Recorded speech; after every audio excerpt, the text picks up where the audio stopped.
So, brand new Range Rover Defender Octa in with us today. So, as you guys can see, this vehicle comes with absolutely no ambient lighting whatsoever. I mean, it's a real shame because, you know, you're paying £150,000 for a vehicle like this. You know, you'd expect some sort of mood lighting at least.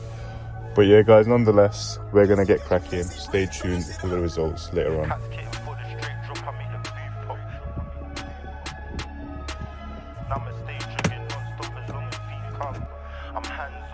Yo, 20 bags in a month, need that shit times 3. My nigga, time ain't free, so be careful when you speak. Say you're trapping, no please. How you starting with your 10 bands in my jeans, so my pockets can't breathe. I put the T into the trap, all my niggas them know that.